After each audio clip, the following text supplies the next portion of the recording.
Are you a jiu-jitsu school owner and you have that one student and you've had complaints about them? You've also had that student hurt people and you're worried about kicking them out, the repercussions of it. You're going to lose that revenue for that month.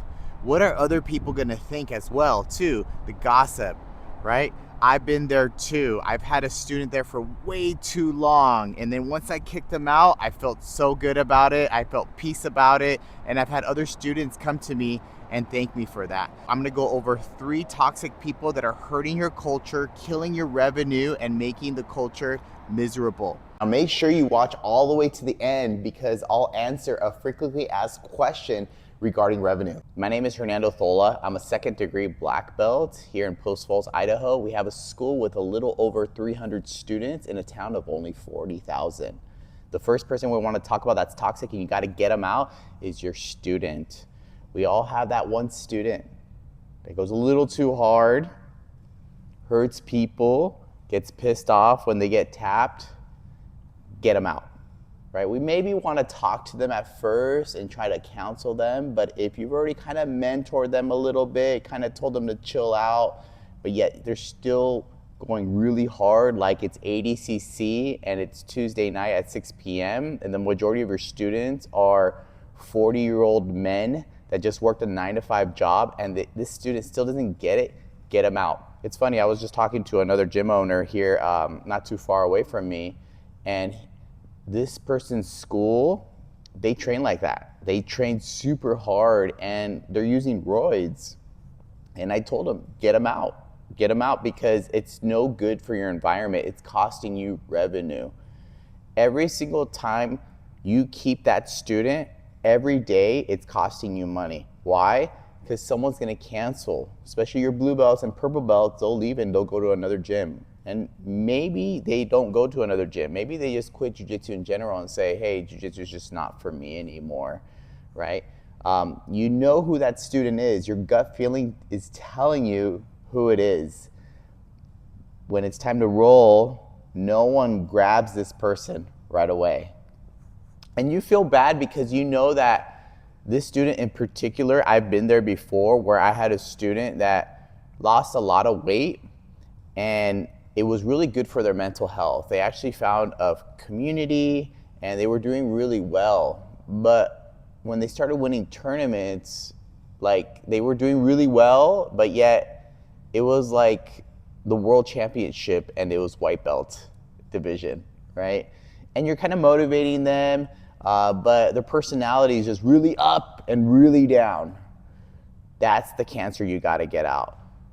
When you notice that this student talks about other gyms, gossip about them, other students, you know they're doing the same thing to you, right? And it's just natural to want to develop these relationships because jiu-jitsu is really tight-knit community. And I actually started developing a relationship with this one person in particular. So it started making it harder for me to kick this person out because the repercussions behind it.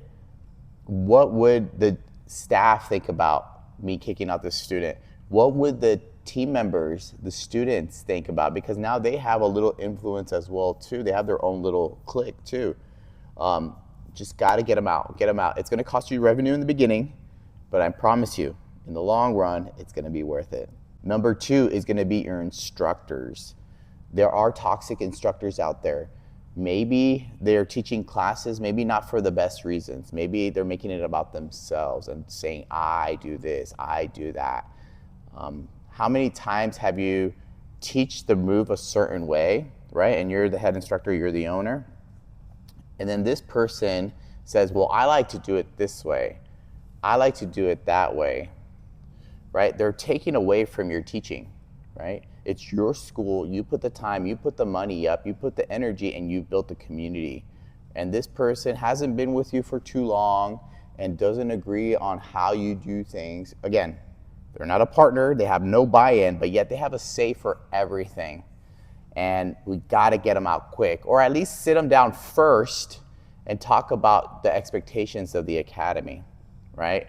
If they start calling your place a McDojo just because you promoted a 50-year-old woman to blue belt and can't hang with the 20-year-old stud, that's a red flag. Get them out, right? If they're more concerned about competing and not so much with the kids, maybe they don't even help with the kids' classes, but yet they watch the Gordon Ryan reels and they want to start learning that stuff, but yet it's your fundamentals class, you got to get that person out immediately, because your instructor will start to build a following as well too. And the longer they stay, when they leave, they're going to take your students. It is what it is, right?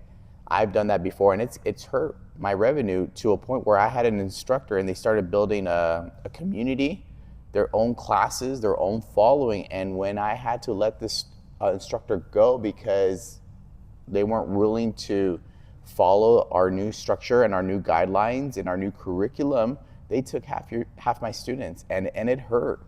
And I'm sure a lot of you gym owners out there can feel my pain. I've seen it over and over again. I would talk with several other gym owners and they would say the same thing. They're afraid of letting go that instructor because of the revenue that's going to happen and how your culture is just going to crack in half. And then now they have to pick a side. It's almost kind of like a divorce. You have to pick mommy or daddy who you're going to live with. And it sucks. It can also hurt the student's journey. So the faster you get rid of that instructor, the faster you'll get that revenue back. Trust me on this. I've been there.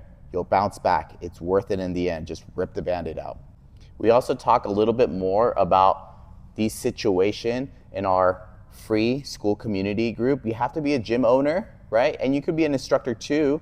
That's a big part of the academy. So just click the link below. It's completely free, right? So if you're serious about leveling up, make sure you click the link below and you'll be with other gym owners just like you that want to level up. The third person, this one's a quiet one, is the parent. Get that parent out. Let me explain.